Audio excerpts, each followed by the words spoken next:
Mr. Chairman, do we have a round each? Yes, I'm going to turn over to Senator Cayetano. Thank you, Mr. Chair. Mr. Chair, I'll take off from where Ms. Ople, the fear. If you read the Bible, ilan beses doon, dozens of time na sinisimulan na do not be afraid. Kahit sa ibang tinuturing na holy book ng ibang religions, the assurance of the Lord always not to be afraid. Because Ms. Ople and the OFW who sent that message hit the nail on the head. The main point na parang hindi makuha ng gobyerno, no, is that in NAIA, there is a spirit of fear. The pictures you see in Facebook where they wrap the baggages with plastic, or I call it bulletproofing. Hindi yan yung bulletproof na hindi tatama ng bala, kundi bulletproofing na hindi malagyan ng bala. Meron din fear yung employees. Napapasok lang sila doon, mababa sweldo nila, mapagbintangan sila ang nagplaplanta. As Senator Po said, hindi naman lahat. Kung meron isa o dalawa out of 100, lahat tuloy feeling nila suspetsya sila, di ba? But the reality is, sirs, to the honorable gentlemen who are before us today, you cannot deny that turista, foreigners, OFWs, even the Secretary of DOT, Secretary Jimenez already said, let's stop talking about it. But how can you stop talking about it when the first thing you do when you're going to the airport is say, will I get into the plane without being harassed or without bullets being planted in my bag, no? So, let's start with this. Do we agree, Secretary and honorable gentleman before us, that in layman terms, that the DOTC, MIAA, OTS, ABSECOM, it is your job to make the airport safe and make our passengers not only feel secure, but they be secure? Yes, Your Honor. Yes, correct. And in fact, Secretary, that's why you took pains to explain, dalawang side yung security.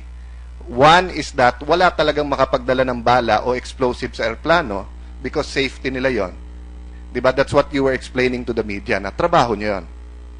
Yes, Your Honor. Yes. So, on the other hand of it naman is that, of course, we have to make the airports and the airplanes and the aviation safe, but the feeling of the passenger na safe din siya, na hindi siya matataniman, is also as important. If not more important. If not more important, okay. Can we go to the next slide? General Manager Honrado, sir, pasensya na po. I know you're friends with most of us here, no? But talagang ang nagiging issue kasi dito, are we helpless? And who's in charge or who should take responsibility? I know command responsibility, that's why the Secretary Abaya is here, but there's a general manager. But you keep saying na pagka-security, OTS ang in charge. Ito po ba ang sinasabi mo? Yung Executive Order 311. Taken into consideration, taken together with Executive Order 277, which says that the Office for Transportation Security as the single authority responsible for security of the transportation system of the country. Tama po ba, sir?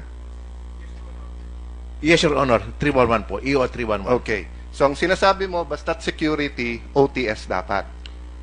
Your screening po o screening of passenger, luggages, and cargo, and our security procedures will have to be approved by OTS. Okay. Tinanong po kanina ni Senator Marcos, meron ka bang control? Ang sagot nyo, wala. Tama po ba yan? I don't have any operational nor supervisory control, Okay. Your Honor. How about supervision? Even, Your Honor. Okay. Are you aware of Executive or Administrative Order 151? Okay. Can we go to Administrative Order 511? Next slide. Hindi ba ang linaw-linaw dyan? Affirming the authority of the Manila International Airport Authority over airport operation in the premises of Ninoy Aquino International Airport. Under Section 9B of EO 903, the MIAA General Manager is empowered to provide general supervision and overall coordination on all government agencies operating in NAIA.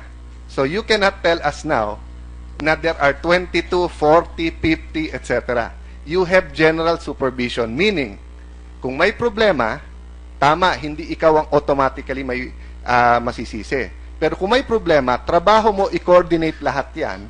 And if you read the rest of the AO, you are empowered to call for them to make amendments in the procedure. Tama po ba yan? Yes, Your Honor, but if I may be Go allowed, ahead, sir. Your Honor. Go ahead, sir. Meron pong provision dito, provided that such supervision general over the person of secretary shall not neither removes nor diminish the power and authority of the said government agencies insofar as their legal mandates are concerned and their control and supervision over I their agree. personnel. Control means, sir, pag ang inutos ni General hulihin, you cannot overrule him. Wag hulihin. That's control. Control means you cannot supplant his order with your order. But general supervision means, no, you can call him and say, sir, may problema tayo dito. Hindi na ordinaryong isa-isa na may nakukuha ng bala. Yung sistema natin may problema. Upuan natin at baguhin natin sistema. That's within your power, sir. Correct? Yes, Your Honor, because Okay. of the installation of the airport security Okay. center. Can you go to the next slide? To prove my point, ito po, sa Section 2, ang linaw-linaw dyan, the General Manager of the MIAA may cause the government agencies operating under the NAIA to modify or make adjustments in the layout of the offices, flow of work, arrangement, procedures, etc., etc. Okay, sir. Since lumabas tong tanimbala, have you made any changes or amendments, corrective, protective measures to assure people, huwag kayong matakot. Nandito kami. Have you done anything? Your Honor, the OTS has come up with their new No, sir. procedure. Sir, I'm not talking about the OTS. I'm talking about the general manager. I will go to them later. Kasi ang nakalagay dito, you have overall authority over NAIA and you have general supervision and kayo po ang chief coordinator. Did you call all of them? Kasi ang OTS, ituturo naman ngayon yung Aviation Security Group. Ang Aviation Security Group, ituturo naman nila ang batas at ang piskalya. That's why there has to be one person in charge and he will take charge and coordinate. So I'm asking, sir, wag yung ginawa ng OTS. Did you call a meeting? Yes, of Your all of Honor. these what I'm sorry. date yung meeting na The yun, 1st of sir? October, Your Honor. Okay, and what did you tell them sa meeting One na of the yun? major issues is the tanimbala, the alleged tanimbala, and then the measures to come up with in order to assure the public of their safety. The first thing that was directed to OTS is put up more signages. That was the first issue. Sign, ano hong nakalagay Signages sa sign? po. Bawal magtanim ng bala? No, I'm sorry. Let me explain, sir, why I said that, ha? There was also a case of tanimbala in Davao City. Is the mayor of any city where the airport, are they part of any security group? Hindi po, di ba? Wala po, sir. Wala po. But si Mayor Duterte sent more policemen to the airport. Gumala sila. May dalang leaflet. Sabi sa leaflet, mag-ingat sa tanimbala, bawal ang tanimbala. He went on TV at sabi niya, ipakakain niya yung bala dun sa nagtatanim ng bala. Then he put CCTVs which were fed into the mayor's office. After that po, wala nang report ng tanimbala. That's why I'm asking you. Dahil ang media, mas marami, may nakastasyon nga sa NAIA. Sa Davao Airport, wala eh. But just by that single act, he sent the message na may susumbungan kayo. All of these people before us, and later we'll hear from the other victim, di nila alam saan pupunta, kanino pupunta. And every time, sir, that you're on TV, baka naman nami-misquote lang kayo, ano, but ang kinakapture sa TV, ang sinasabi nyo, wala akong magagawa, hindi sa ilalim sa akin yan. Hindi covered ng NAIA General Manager. So, instead of people looking at you and saying, I will have confidence. Meron akong kasangga dyan sa airport. Ang nakikita nila, kung yung General Manager, walang magagawa. Kanino kami lalapit? So tell me, sir, no, para mapaikli, is there something that the Secretary, yourself, OTS, can tell us today so that tomorrow wala nang fear sa NAIA? Well, basically po, I feel that one of the major issues is awareness. Because people bring bullets, whether live or dead, on most instances as amulets. They do not know the existence of the Republic Act, which prohibits the carrying Sige, sir. So those are the ones na nagdadala.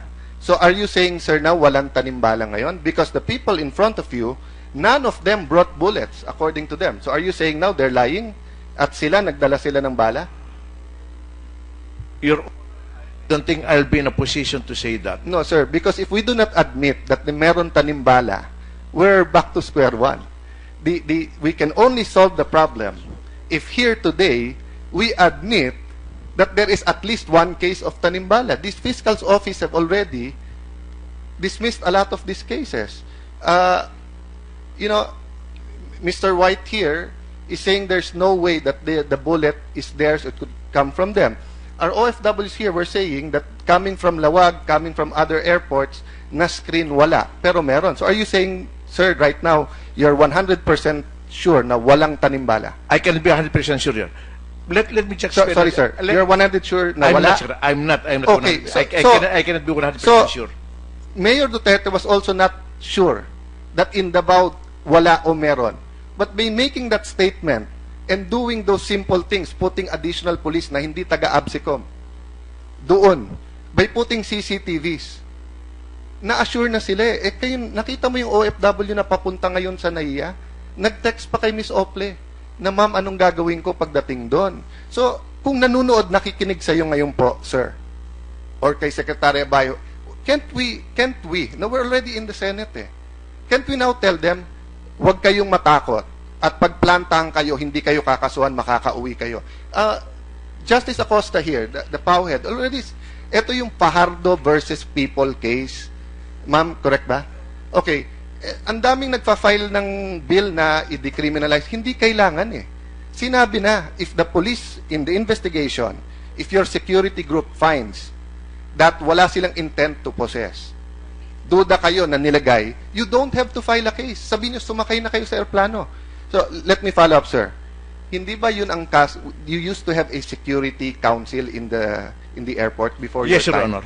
And you abolish it, sir, right? No, Your Honor. Oh, In fact, we strengthened it. Can you go to We strengthened it. Can you go to slide number 5? The next slide. The next slide. Ayan, no, ni-report sa interaction eh, because your predecessors, no, during the time of hindi tuwid na duan, during the time of GMA, President Arroyo, may security council kayo. So, hindi lang ABSICOM ang magde-decide. Magkakasama kayo, i-report sa security council, sir, may nahulihan ng bala. Titignan ngayon, OFW ba yan? Oo. Pabalik-balik ba sa airport? May kaso ba yan? Terorista ba? Hindi. Pasakayin mo na. You took that out. No, Your Honor. We just changed the name. Oh, what's the name now? MIAA Security Council po. Okay. Does that MIAA Security Council review all of the cases o binabato nyo lang sa OTS at saka sa ABSICOM? I'm sorry, Your Honor, but we don't review each and every case. But in the past, during the time of Gloria Macapagal-Arroyo, they did. That's why hindi sumabog. Meron ng Laglagbala nun. Meron nagdadala ng amulets nun. So, ibig nyo sabihin, sa baluktot na daan, yung OFWs hindi naharas, pero sa tuwid na daan, mahaharas tayo.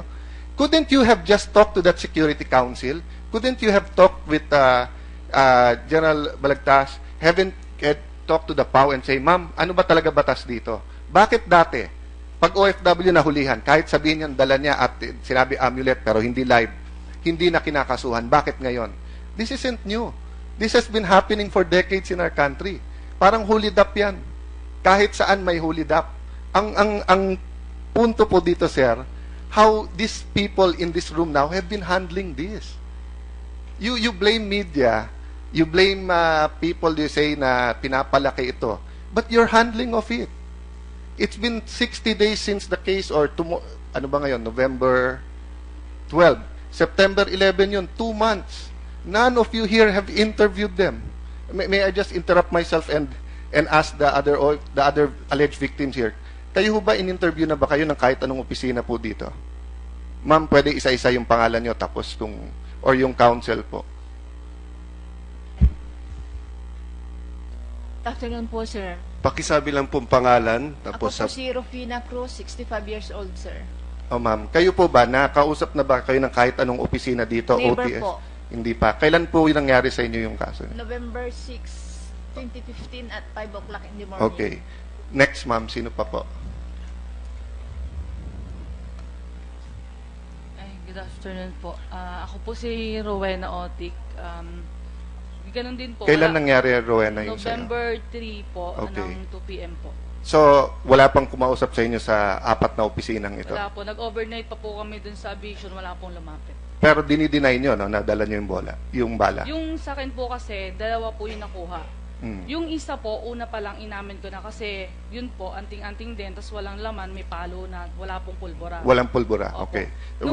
We'll let you talk mamaya and go to your case, ha? But sa point ko lang to na ma'am na meron bang sa labas, no, ng ordinary investigators, meron pa ba, ma'am? Meron pa dito.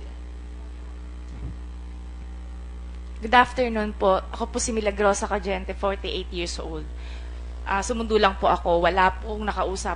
Nung pong time na nakita po yun, naghahanap po ako ng parang kakampi o masasabihan ng tulong. Kasi po dadating po yung isang kliyente ko na i-endorse ko na yung unit niya. Nahihiya ako dahil na-stranded ako, nakalapag na, nag-hysterical na ako na mawawalan ako ng trabaho, mawawalan ako ng kita. Parating na yung kliyente ko, pagbigyan nyo na ako.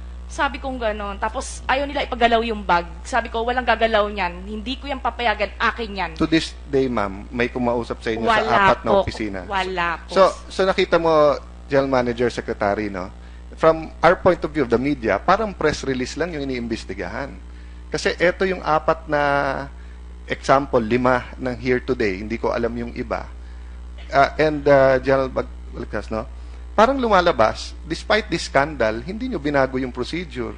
Wala silang pwedeng, di ba, halimbawa sa restaurant, siya sabi mo, yung waiter na to, parating nag-overcharge. Kung once lang mangyari, okay lang. Pero kung araw-araw, meron nagsasabing, sir, ito lang in-order namin dinagdagan, hindi mo ba lalagyan ng manager doon na pwedeng sumbungan? But instead of meron, the police are saying their hands are tied, the general manager is saying he doesn't have the power, OTS is saying something else. No? So I think, Mr. Chairman, we should hear them. But can I make one more point? Administrator Recomono, no? I was really surprised and witness ko po dito si Miss Ople, no? The day before or few days before yung nangyari sa Hong Kong, nakuha na ng cocaine. May press con po kami, may forum kami sa Max, no, sa Circle. Sinabi ko na yon, bakit napakarami na drugs na nakakalusot? Pero bakit po ang bala hindi? 'Di ba? And eto may dala akong 2.5 kilos eh.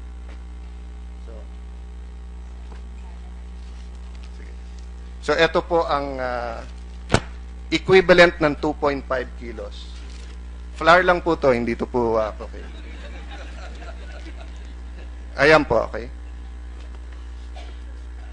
I'm a licensed firearm holder and I'm authorized to also carry 50 bullets. So, isa lang to. So, I'm not violating the law. No? So, ito pong isang bala. Can you open it up? So, anyway, Administrator, bakit po sa laki ng ginagastos ng gobyerno at sa hirap ng dinadama ng OFWs na nagiging drug mules, marami po to ha, hindi lang lahat na report. Sa amin po, pastor pa sa tsinelas tinago, hindi niya alam na drugs yon nandun. So ito po yung bala.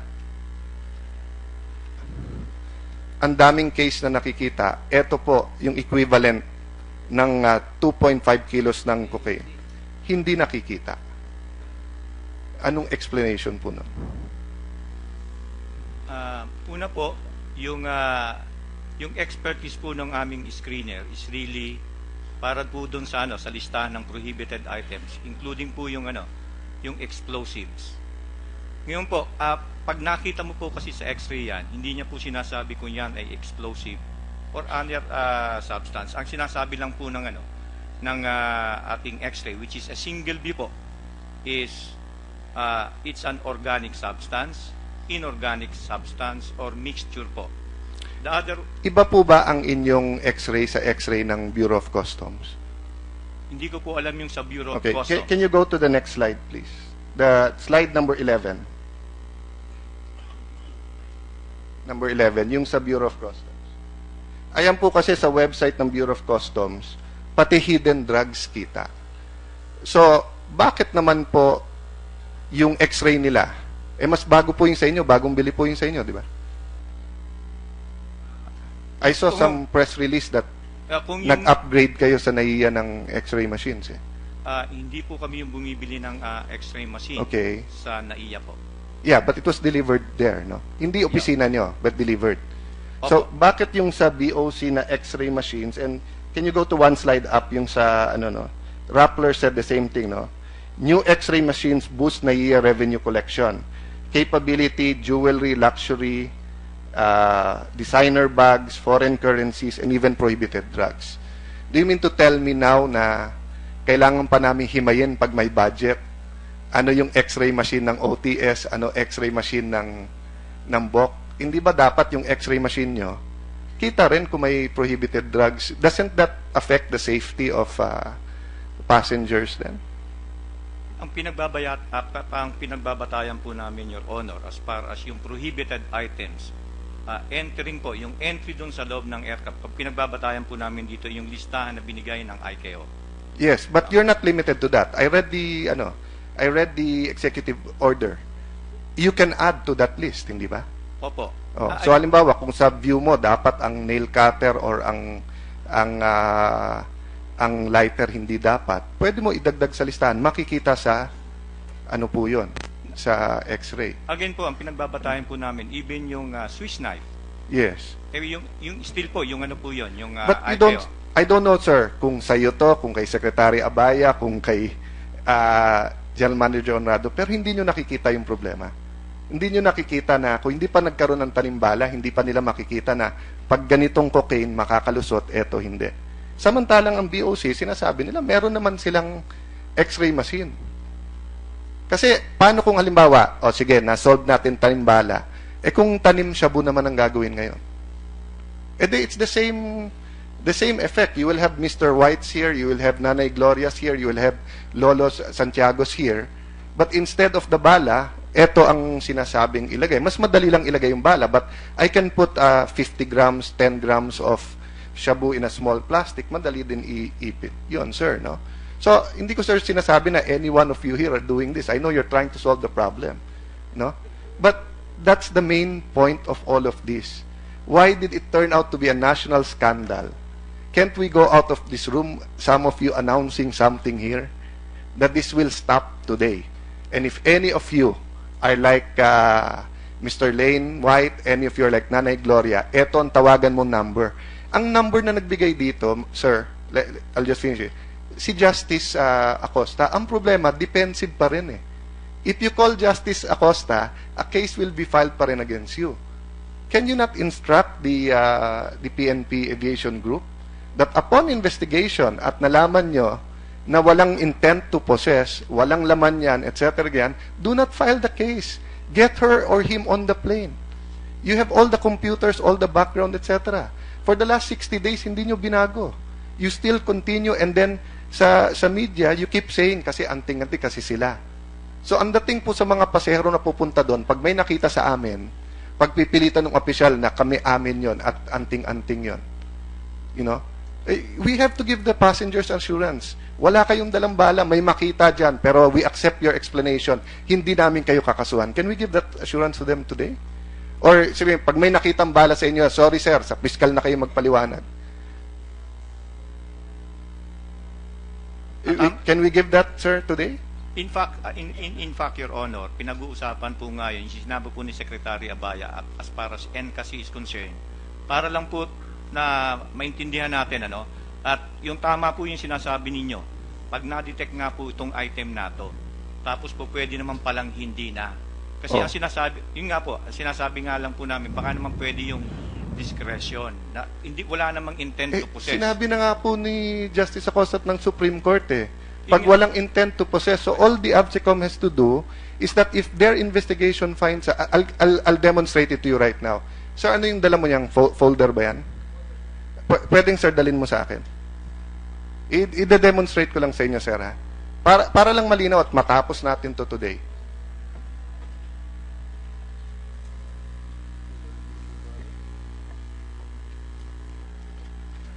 Pagbukas ko sa folder, may bala eh. Ito, may bala. May bala, oh. Pagbukas ko ng folder niya.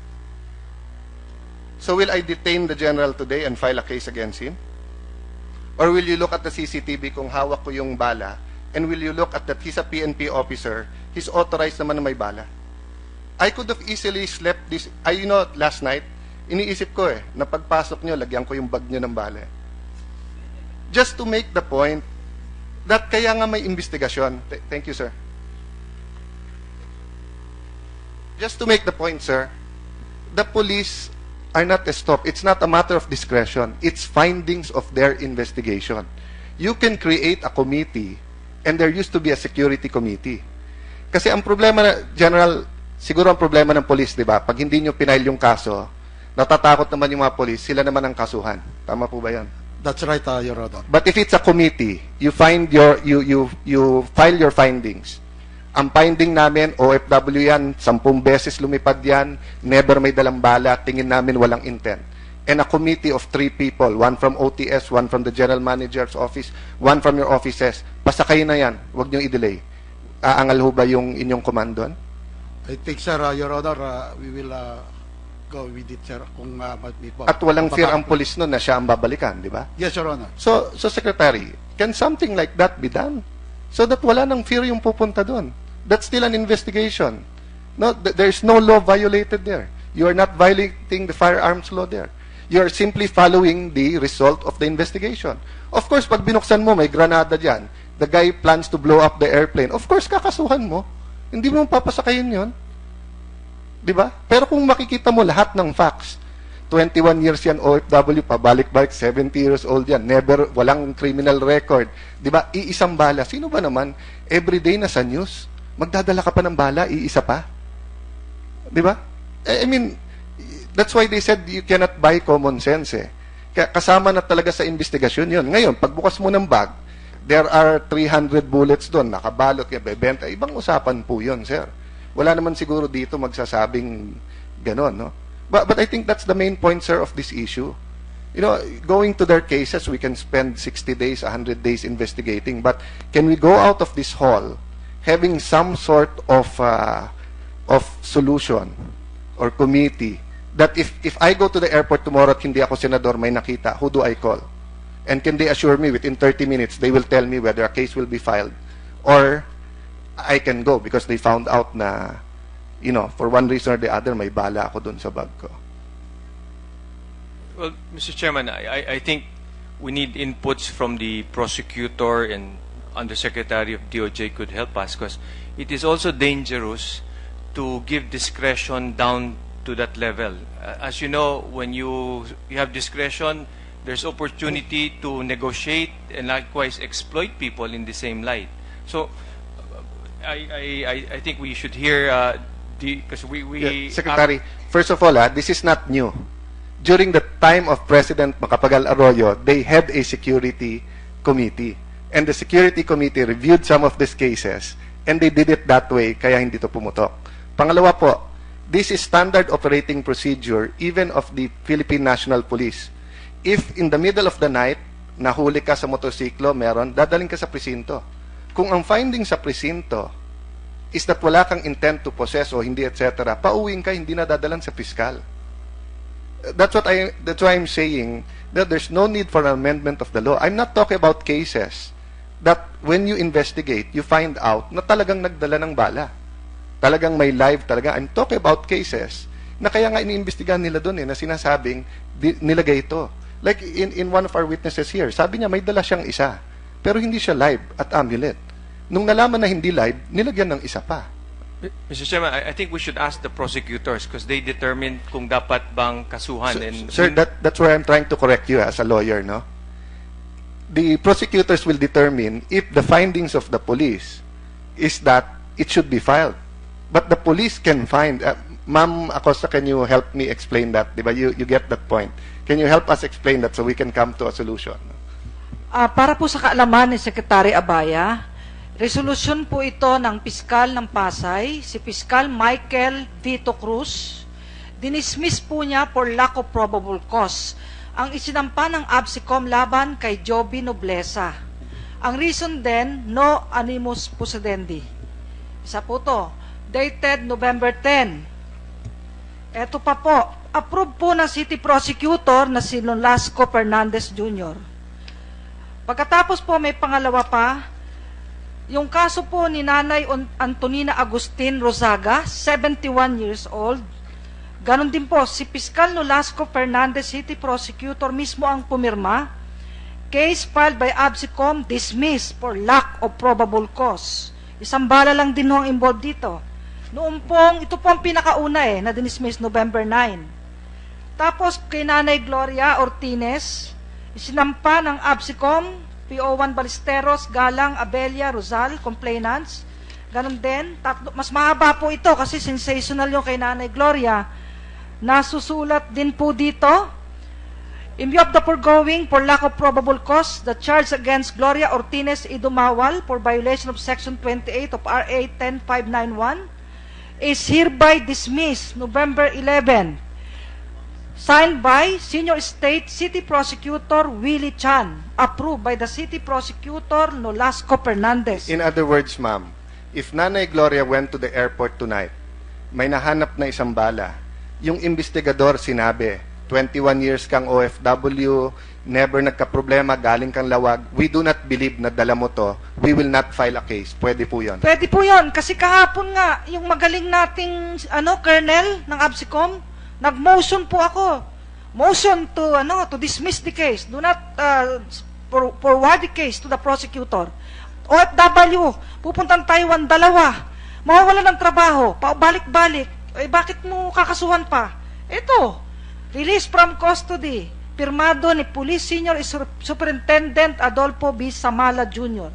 Upon motion for outright dismissal and release from custody by the Chief Public Attorney of the Philippines, Persida Rueda Acosta, on the ground of no intent to possess animus possidendi on the part of the intercepted passenger Saik Muran Ibobos, the motion is hereby granted.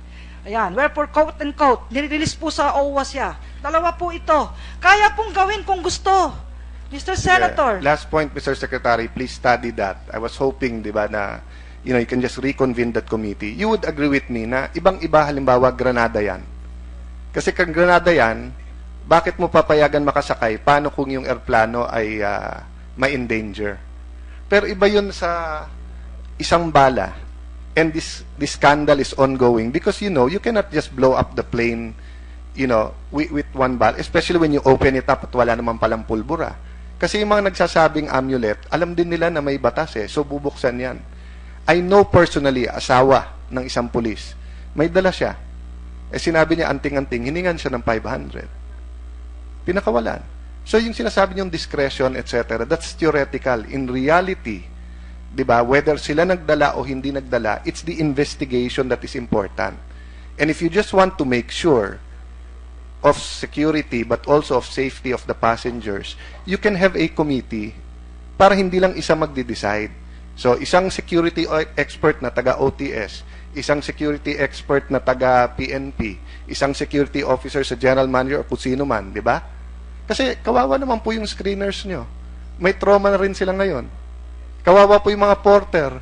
Wala pong nagpapabuhat sa bag. Ang natutuwa lang po dito yung nagpapabalot ng plastic Dahil sila ang kumikita. But even them, they don't want to make money that way, Mr. Secretary. So I was hoping that we can live here with some sort of assurance that you will renew the system. Kasi sa police din naman, sir, lahat na naman nangyari, kayo na pagbibintangan, di ba? Pero kaya kami nag-file ng case under EO 226, Command Responsibility. Hindi nakalagay doon na kailangan nyo isolve. Ang kailangan doon, nag-meeting kayo at may ginawa kayong preventive or corrective measure. And that's what we've all been asking here today. Sir, anong pwede nyong gawin na bukas safe lahat ng mga tao? Walang mag-iisip na kailangan pa nila magtawag ng senador, congressman, ng PAW lawyer, etc. And by just assuring them na pag isang bala or whatever yan, kahit isang pirasong shabu, but under the investigation, we found out tinanimang kayo. But right now, sir, let me be very honest. Ang dating sa tao, ang mindset nyo na is dala nyo yan, anting-anting yan, guilty kayo. Na kayo may kasalanan, dala nyo yan Parang walang puwang na there's at least one bad egg in NAIA that planted that. No? So anyway, Mr. Chairman, I think I made my point and I think the Secretary is thinking for that suggestion. We'll study it carefully, Your Honor, Okay. and implement immediately. Thank you. So, Secretary, I take it you will look into it and take that into consideration. When do you think you could come up with an answer to your study? Actually, my real concern, Your Honor, just to share with you, there are also some ammunition that are rim-fired. You don't need a gun to have it explode on board. A mere tapping of a hard instrument could hurt somebody, could actually, in extreme case, bring down a plane. But of course, these are exceptions to the rule. My real concern is giving discretion to a small group. If we were all angels here, we could gladly sleep at night and assure OFWs na wala po talaga masasamantala. But again, we are various people in government, and a small group that has that discretion, whether palalayain ng isa, the bad side of that, they could also exploit the same OFWs in the same way. If discretion is always dangerous, Your Honor. But again, we will try our best to come up with policies. We need help from DOJ. The Prosecutor General was here a while ago. We need help from him. If indeed we could grant police or a small group of decision makers that if they make a decision on a live ammo, pakawalan na lang, essentially is a violation of law. But as long as they're not, they couldn't be countercharged, I think they could sleep at night. But we'll carefully study, Your Honor. We'll seek the assistance of DOJ. Just clarification.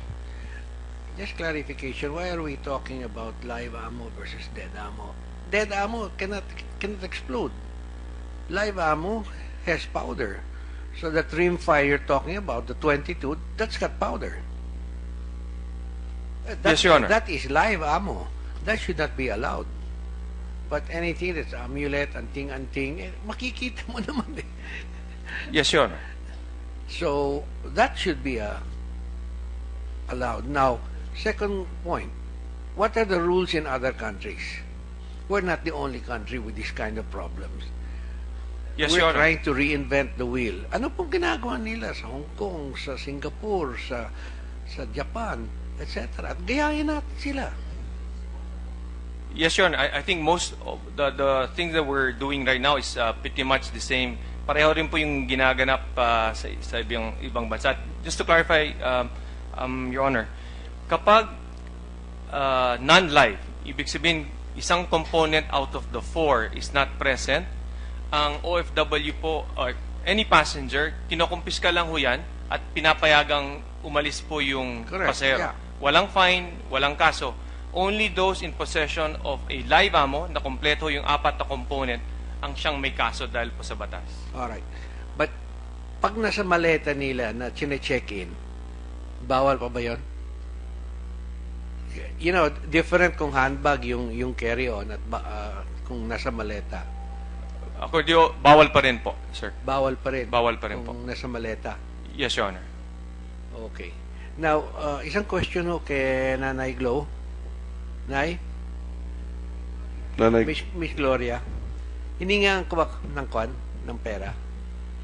May humingi ba ng pera sa iyo? Yung Wala connection ko? Wala.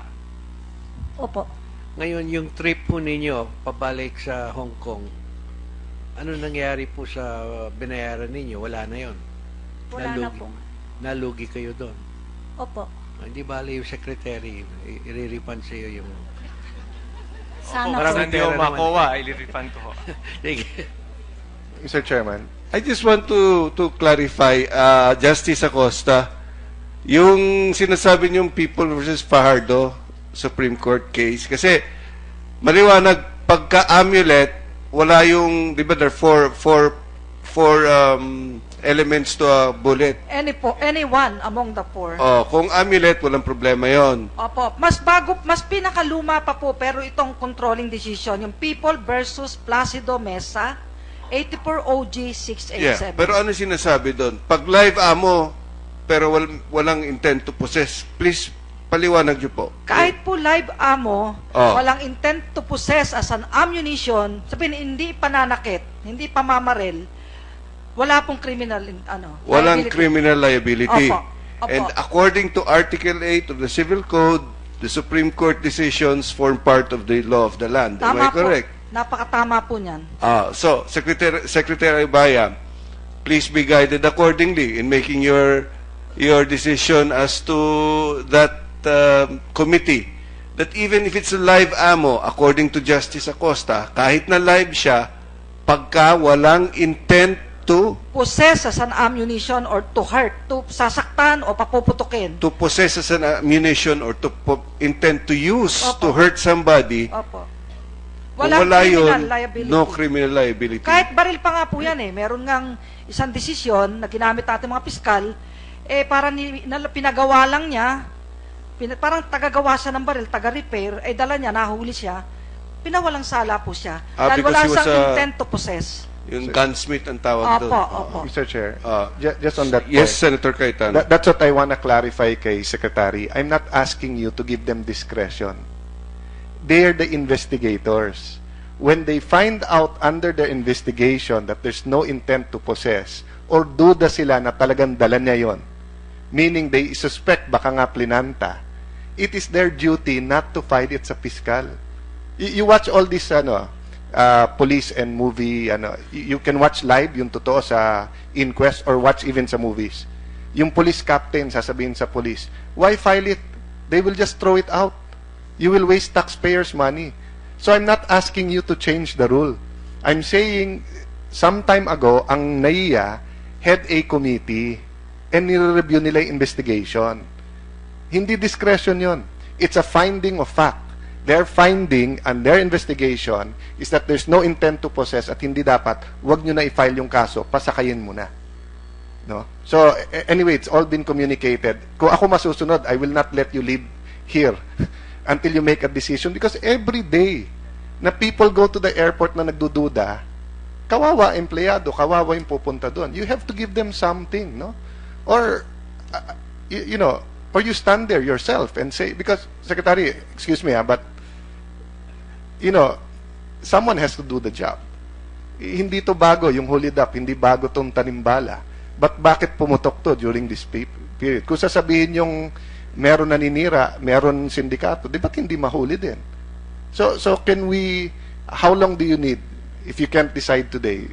I think, well, Your Honor, maybe we could hear the opinion of General Balagtas, because I think that is his primary role in this, and it's getting his... Sir Secretary, he already said his opinion a while ago. I asked him if there was a committee. Ayaw lang gawin ng pulis yun dahil baka sila masisi. I asked him if there was a committee and the committee said, do not file it. He said they will abide. It is in their manual. Ang manual nila ng investigation ng PNP is that pagka sa investigation nila guilty, i-file. That's why in-example ko kanina yung yung bala nilagay ko sa kanya. Kung nilagay ko ngayon yung bala sa kanya, dumating yung Sergeant at Arms, sa piskalya ka ba dadalhin? Hindi. Magpa-finding yung Sergeant of Arms namin.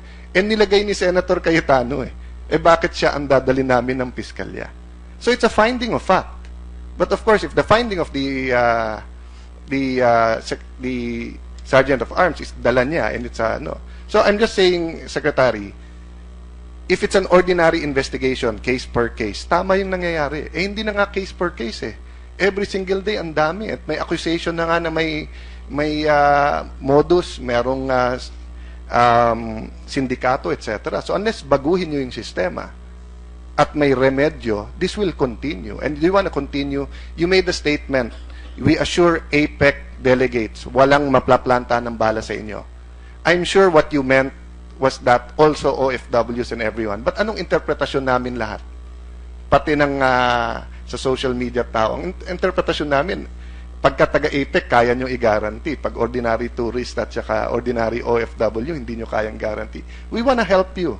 We want to correct that. But it's not gonna happen if you keep the same system right now. That the police feels na basta't may nakita, kailangan i-file. Pero pag nakita ng police, 71 years old, 30 times lumipad, galing sa ganun airport, hindi nakita, hindi. Finding ng police, do not file. Because there's no intent to process, and duda kami yun. There's a committee that reviews it, para nga walang lagayan. Wag i-file. o humabol ka na sa flight mo. That's why sinasabi na NAIA, pag international flight, 3 hours before. Para kung may aberya ka, 20-30 minutes, di ba, makakasakay ka pa. Kung late sila, kasalanan nila yon. Pero nandun ka 3 hours before, 2 hours before, you can do that right away. Pag-aaralan po namin, Mr. Chairman. But again, we just a clarification. You know, we came from the law school, from the same law school. A specific law doesn't consider good faith or bad faith or intention. That's how I understood it. So for a special law on illegal possession of a live ammo, then I have to study and go back to my books. How does intention come into Mr. play? Chair, It might be the problem is, jurisprudence. Mr. Chair, Secretary, you know, as you said, same law school, may Supreme Court decision ha. Sabi ng Supreme Court decision, pagka special law, you don't need criminal intent, but you still need intent to possess. No? But remember, even sa intent ng possess, kung aaminin niya na hawak niya yung bala, hindi nga niya inaamin eh. Ang sinasabi nga niya, galing ako sa kabilang airport, hindi na-detect, nandito. So the investigator can put that and he can make a judgment. It's not discretion, it's a judgment call, no? But what I'm saying, sir, not case per case. So there can be certain cases na he still finds na dapat kasuhan yan. Di natin sinasabi ngayon sa police, oh, pikit mata kayo lahat. Ang sinasabi natin, in most of these cases na mukhang Laglagbala, di ba? Give them an out, kaso sa mapunta pa sa piskal, na delay sila ng 2 weeks, yung pangalan nila. Alam mo sa Hong Kong, may cross-checking sila doon eh. Was it Nanay Gloria na napanood nung alaga niya yung hinuhuli siya? So may trauma ngayon eh. So even, Nay? Opo, sir. Napanood nung amo nyo? Yung alaga ko po, umiiyak po. Umiiyak siya. So hindi maintindihan nung bata, criminal ba yung second mother niya, yung yaya niya, or bakit hinuli, inaapi ba? So it's not a simple thing, Secretary, di ba? I'm sure po si Nanay Gloria is not, she's completely innocent. But pag-aralan po namin mabuti, and I've been coordinating with the Usec DOJ, will come up with clear policies to look after our OFWs, but at the same time, avoid and also protect our law enforcers. Okay. After you come up with a decision, after your study, you said you'll study it, and then you'll come to a decision, please report your decision to the committee. Yes, Your Honor.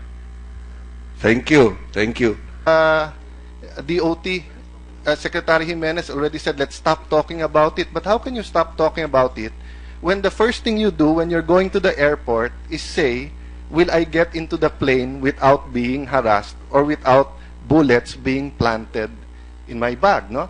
So, let's start with this. Do we agree, Secretary and honorable gentleman before us, that in layman terms, that the DOTC, MIAA, OTS, ABSECOM, it is your job to make the airport safe and make our passengers not only feel secure, but they be secure? Yes, Your Honor. Yes, correct. And in fact, Secretary, that's why you took pains to explain, dalawang side yung security.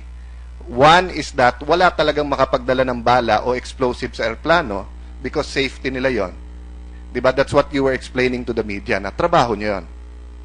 Yes, Your Honor. Yes. So, on the other hand of it naman is that, of course, we have to make the airports and the airplanes and the aviation safe, but the feeling of the passenger na safe din siya, na hindi siya matataniman, is also as important. If not more important. If not more important, okay. Can we go to the next slide? General Manager Honrado, sir, pasensya na po. I know you're friends with most of us here, no? But talagang ang nagiging issue kasi dito, are we helpless eh? And who's in charge or who should take responsibility? I know command responsibility, that's why the Secretary Abaya is here, but there's a general manager eh. But you adjustments in the layout of the offices, flow of work, arrangement, procedures, etc., etc. Okay, sir. Since lumabas tong tanimbala, have you made any changes or amendments, corrective, protective measures to assure people, wag kayong matakot, nandito kami? Have you done anything? Your Honor, the OTS has come up with their new procedure. Sir, I'm not talking about the OTS. I'm talking about the general manager. I will go to them later. Kasi ang nakalagay dito, you have overall authority over NAIA and you have general supervision and kayo po ang chief coordinator. Did you call all of them? Kasi ang OTS, ituturo naman ngayon yung Aviation Security Group. Ang Aviation Security Group, ituturo naman nila ang batas at ang piskalya. That's why there has to be one person in charge and he will take charge and coordinate. So I'm asking, sir, wag yung ginawa ng OTS. Did you call a meeting? Yes, Your Honor. What date yung meeting na The yun, 1st sir? of October, Your Honor. Okay, and what did you tell them sa meeting One na of the yun? major issues is the tanimbala, the alleged tanimbala, and then the measures to come up with in order to assure the public of their safety. The first thing that was directed to OTS is put up more signages. That was the first issue. Sign, ano hong nakalagay Signages sa sign? po. Bawal magtanim ng bala? No, I'm sorry. Let me explain, sir, why I said that, ha? There was also a case of tanimbala in Davao City. Is the mayor of any city where they keep saying na pagka-security, OTS ang in charge? Ito po ba ang sinasabi mo? Yung Executive Order 311, taken into consideration, taken together with Executive Order 277, no, which says that the Office for Transportation Security as the single authority responsible for security of the transportation system of the country. Tama po ba, sir? Yes, Your Honor. 311 po. EO 311. Okay. So, ang sinasabi mo, basta't security, OTS dapat. Your screening po o screening of passenger, luggages, and cargo, and our security procedures will have to be approved by OTS. Okay. Tinanong po kanina ni Senator Marcos, meron ka bang control? Ang sagot nyo, wala. Tama po ba yan? I don't have any operational nor supervisory control, Okay. Your Honor. How about supervision? Even, Your Honor. Okay. Are you aware of Executive or Administrative Order 151? Okay. Can we go to Administrative Order 511? Next slide. Hindi ba ang linaw-linaw dyan? Affirming the authority of the Manila International Airport Authority over airport operation in the premises of Ninoy Aquino International Airport. Under Section 9B of EO 903, the MIAA General Manager is empowered to provide general supervision and overall coordination on all government agencies operating in NAIA. So you cannot tell us now. Mr. Chairman, do we have a round each? Yes, I'm going to turn over to Senator Cayetano. Thank you, Mr. Chair. Mr. Chair, I'll take off from where Ms. Ople, the fear. If you read the Bible, ilan beses doon, dozens of time na sinisimulan na do not be afraid. Kahit sa ibang tinuturing na holy book ng ibang religions, the assurance of the Lord always not to be afraid. Because Ms. Ople and the OFW who sent that message hit the nail on the head. The main point na parang hindi makuha ng gobyerno, no, is that in NAIA, there is a spirit of fear. The pictures you see in Facebook where they wrap the baggages with plastic, or I call it bulletproofing. Hindi yan yung bulletproof na hindi tatamaan ng bala, kundi bulletproofing na hindi malagyan ng bala. Meron din fear yung employees. Napapasok lang sila doon, mababa sweldo nila, mapagbintangan sila ang nagplaplanta. As Senator Po said, hindi naman lahat. Kung meron isa o dalawa out of 100, lahat tuloy, feeling nila, suspetsya sila. Diba? But the reality is, sirs, to the honorable gentlemen who are before us today, you cannot deny that turista, foreigners, OFWs, even the Secretary of na there are 22, 40, 50, etc. You have general supervision, meaning, kung may problema, tama, hindi ikaw ang automatically may masisisi. Pero kung may problema, trabaho mo i-coordinate lahat yan, and if you read the rest of the AO, you are empowered to call for them to make amendments in the procedure. Tama po ba yan? Yes, Your Honor, but if I may be Go allowed, ahead, sir. Your Honor. Go ahead, sir. Meron pong provision dito, provided that such supervision over the person of secretary shall not neither removes nor diminish the power and authority of the said government agencies insofar as their legal mandates are concerned, and their control and supervision over I their agree. personnel. Control means, sir, pag ang inutos ni General hulihin, you cannot overrule him. Wag hulihin. That's control. Control means you cannot supplant his order with your order. But general supervision means, no, you can call him and say, sir, may problema tayo dito. Hindi na ordinaryong isa-isa na may nakukuha ng bala. Yung sistema natin may problema. Upuan natin at baguhin natin sistema. That's within your power, sir, correct? Yes, Your Honor, because of the installation of the Airport Security Okay. Center. Can you go to the next slide? To prove my point, ito po, sa Section 2, ang linaw-linaw dyan, the General Manager of the MIAA may cause the government agencies operating under the NAIA to modify or make